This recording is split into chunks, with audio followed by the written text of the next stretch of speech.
Hello anybody, and welcome back to Let's Play Super Metroid. I'm Mr. Devious, or just Deeb, and in the last episode, we made a full circle all the way back to Crateria. And in today's episode, we're jumping for great glory. Now, we came up here because today's episode is actually not going to have a ton of progress. Today's episode is mostly going to be about getting through here, and as we're going to be going back down the path we kind of went in, we came a full circle, and that means today's episode is mostly going to be collecting power-ups. So there's not going to be a ton of progress today, and I apologize for that, but that's kind of the nature of Metroid, and I don't really want to skip out on all these power-ups. So we have all these abilities we can get, or rather all these walls we have to clear out, and this is actually kind of a tricky section to get through. And you might be wondering, how are you supposed to find this? And, well, this is kind of one of those areas in Super Metroid where you're just kind of expected to throw yourself around and into walls and see what happens, particularly with the Shinespark, but I think it's somewhat intuitive with the big open area around your ship that you can just kind of run around in and get all the way to the end, and then you're fine. Well, that was kind of a nonsensical explanation, but what I mean is there's a huge open space that the game just kind of encourages you to explore all those map squares, because otherwise why would they be there aside from accentuating the fact that it's outside? Granted, there are other outside areas, and I don't think there's anything else in here. No, there is not, so we're going to be getting out of here through the acid back the way we came. The energy tank is definitely worth it. I've said before that I feel that energy tanks, even though each one is less meaningful than the last, because, you know, when you have 1400 HP, what's the difference when you go up to 1500? It's not as dramatic an increase as 100 to 200. But I digress. Energy tanks are my favorite power-ups, generally speaking. My favorite, like, not an ability enhancing thing, but like my favorite reserve upgrade, if that makes sense. So we're gonna get through here, gonna get out of here, and that looks like it's gonna be neato. Gonna be neato. What am I saying? One thing I don't like, though, is that when you leave a room, all the blocks you kind of destroy, well, they come back. So it's kind of a bit of a pain to get out again. So I'm actually gonna go and heal in the ship and get my stuff back real quick. And the main reason I do that is because power bombs are actually kind of rare drops from enemies, so it's best to kind of take advantage of that. So first thing we're going to do on our journey back into Brinstar is we're actually going to be heading back to Old Turian, which I believe to get down there we want to go, alright, down that shaft, down the second shaft. And the reason we want to go there, well, like I've said before, there are a few ways we could go back to Brinstar, but this is actually the path I want to take because it's kind of the least obvious path. Generally speaking, you'd want to take this big slope down over here and take the left elevator down, but we're not going to do that because this is actually a good idea to come down this way. And we'll see why later. And it's kind of funny that these pirates are still here. I guess they never really coded in them disappearing, but I think it would have been better if they were coded to disappear at this point in the game, or at least earlier, after your first time through, because now their presence here is kind of silly and doesn't make a ton of sense, especially with their outdated equipment, but I digress. Coming through here, if you actually drop a power bomb on Mother Brain's old power case, you can come down here and get yourself a missile upgrade. Huh. I thought that was a power bomb, but I guess not. Well, one thing that's always good for checking out, if you're not sure if there's something else in the area and you have the power bombs to spare, go ahead and drop a couple. So yeah, we're gonna keep coming back this way, and we're going back to Brinstar that old way, because there are things we can do down there. Quite a few things we can pick up. Like I said earlier, this episode is going to be all about picking stuff up, and there's a ton of stuff we can get in Brinstar. Like, there's a whole section that's basically just going to be power-ups that we can get. And I think from here we want to head right. There are actually still a few power-ups we can't get, but that's no big deal, because we can come back even later. And now I can't remember if there's anything in here. Survey says no, but that's okay. We're going to be coming up through this doorway. And I think this is actually an homage to the original Metroid. This power tank right here, which you could actually shoot out of the ceiling at the beginning of the game, but it's actually extremely difficult to get without the high jump boots. I think it is possible with, like, the wall jump, but I can't be too certain. There's also another power-up we can get around this area, but again, we don't have everything we need in order to pick it up. And when I say we can get it, I mean like a fair bit further down the road. So yeah.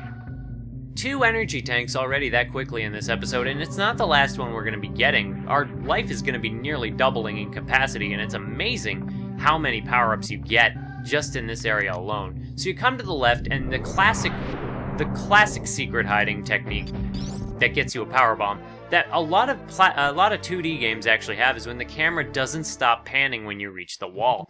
That's generally just kind of a good tip to have, or just to know in general when you're playing these games, is if the camera doesn't stop panning as you head towards the wall, there's probably a secret hidden on the other side. If not, then it's kind of bad programming, or at least it's bad design. Get away from me, side hopper. These guys are the worst. See, look how much damage they do. It's kind of a little unsettling. Not a ton of enemies do an outrageous amount of damage, but hey, look where this actually brings us back to. This brings us back into Brinstar from this side, so the world interconnects. And this is the other part of Metroidvania that's good. Of any good Metroidvania, so to speak, is if you go around in a circle eventually like we did, but a good Metroidvania connects the world in multiple ways. So, you know, there are multiple ways to get from one place to the next. And some games, some Metroidvanias just kind of, all they do is they establish a warp system. That's another method of doing it. And I'm not necessarily, like, I like it, and I appreciate warp systems in especially big games, but it's not as effective. Now, I came down here, but it turns out we can't do anything, because if we come all the way over to the left here, we're gonna run into some, well, I'll just tell you right now that at the end of this path, and it's kind of annoying that they do this, but if you come here and check out these blocks, they are speed booster blocks, but as you can see, Samus can't really run in the water very fast. That's the fastest she can go. For now. Foreshadowing. Actually, if you have experience with the Metroid series, you know exactly what's going to deal with the water, but I'm not going to spoil that. And as you can see, the nice thing they did is because, you know, blocks, these destructible blocks always respawn, is they put an enemy that specifically drops the power bomb ammo in that room that's a dead end. That is still kind of annoying for being a dead end. Let me check my map screen again, because that is one of my most common habits in these kinds of games. And we come to another power bomb door. I'm not sure if we're actually supposed to be going in here yet, but I might do what's in this room if it's the room I think it is. It is! Oh god, it's filled with dudes. So actually, one of the curious things is some enemies don't freeze right away when you shoot them with, like, it takes a few shots to actually freeze them. So you see there's stuff over there, and you bomb that out, and it just has spikes for some reason. So what the heck? We have this other block that you can do something with later, but because we're here already and I don't want to backtrack to this area, I can't do anything about this room, actually. I'm going to have to come back later. Well, just so you know it's there, because as you may have noticed earlier in the game, those doors with the blue switches, the only way to open them is to shoot the blue switch. But you can't shoot through walls in this game yet. But we will find a way to do that a little bit later. That will be fairly useful, and we fell through the ground because of crumbly blocks. That is annoying. So we're going to keep heading up, back the way we came. It is interesting to note that you could go down the left and come all the way to Criteria from the left entrance, to Brinstar from the left entrance, and then loop back around to, like, the other old Brinstar, old Turian path that we came from. But I prefer to do it this way, because I think it's just as good. So we're going to get back to this entrance area, and we're actually going to get to do some cool stuff. First things first, we're going to go back up to that room where I got lost the first time. However, if you're running across this floor, like you probably are if you're coming back this way, you'll fall through the floor and you'll be trapped down here and you'll be like, no! And if you don't know how to wall jump, well, you're kind of stuck.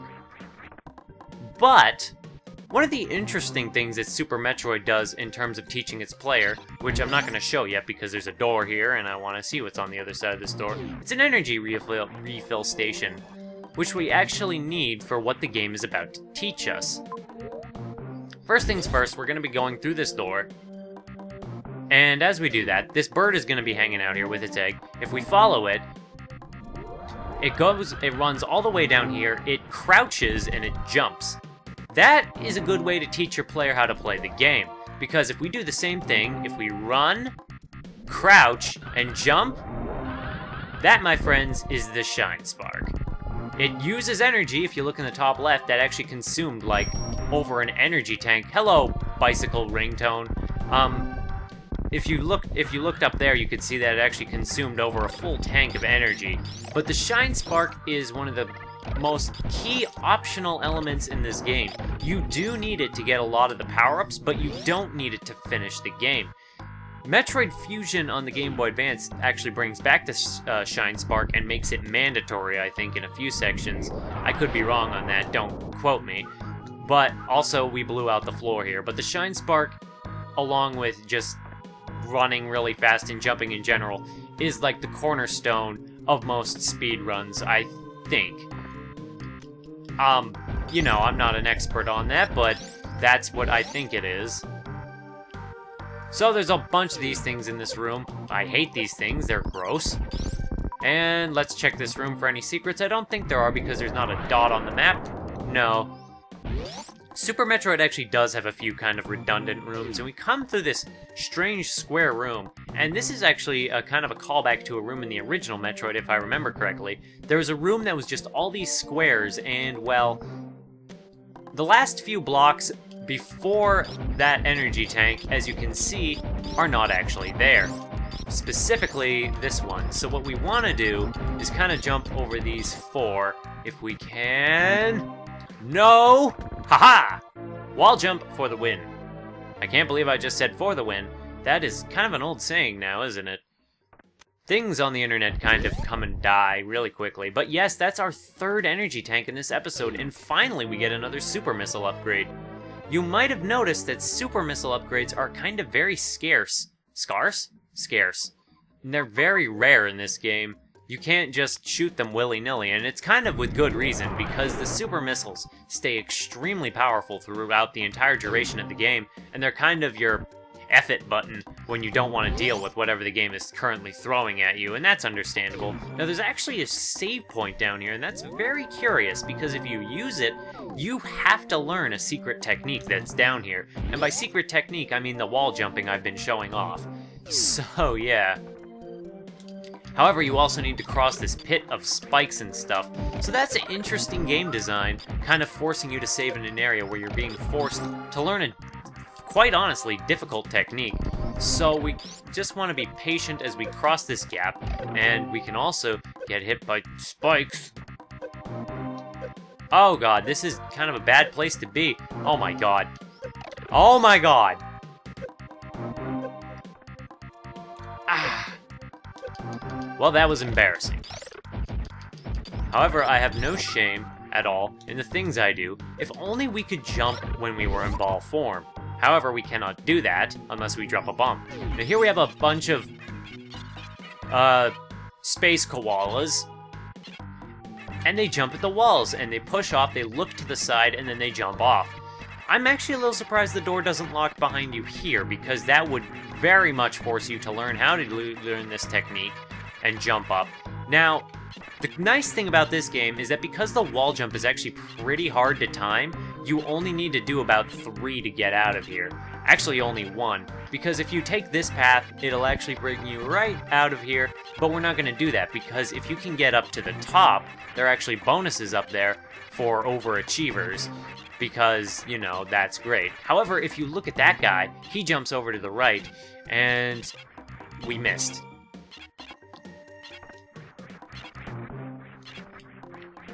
And that's how you do it.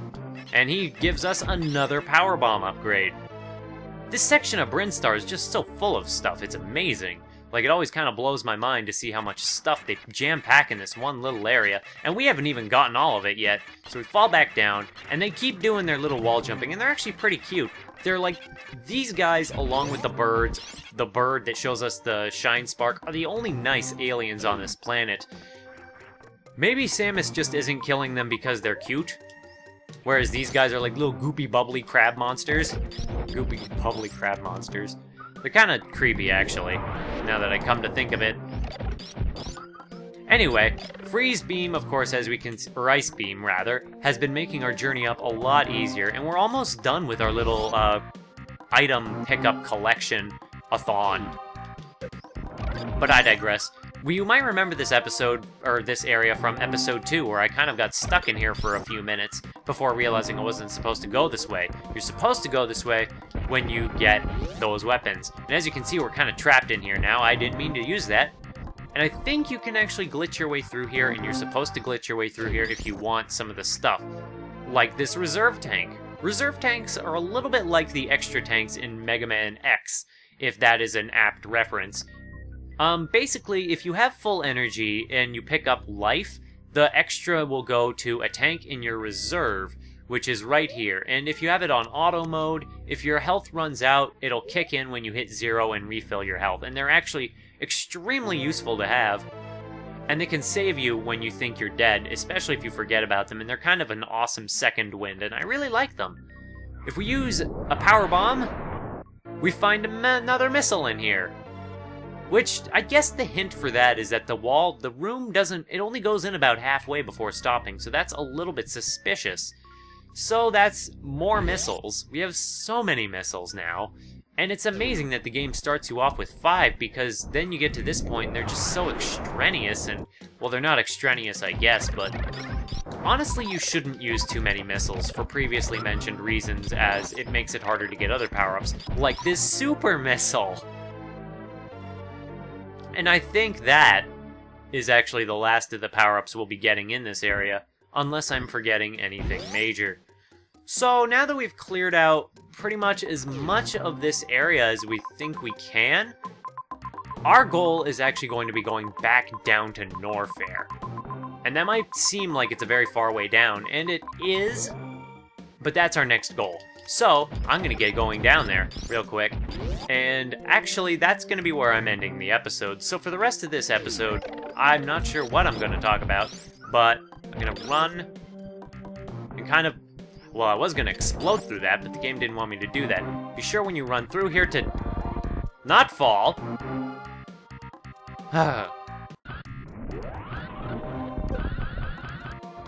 And that brings us back up through there, past those enemies. I'm not sure if you can ever kill the metal-plated, screechers? I'm not sure what... No, those aren't screechers. I'm pretty sure they're not. They might be screechers, whereas in Metroid Prime, they just fly down at you, rather than... Like, they fly horizontally at you rather than directly down, because when the game transitioned to 3D, a lot of the enemies kind of had to be redesigned for a 3D first-person environment, and it wouldn't make sense if they just came flying down directly from the ceiling, because then you'd have to be staring at the ceiling all the time, and that's not fun. And this brings us back to this area, and actually, we should be near the bottom now.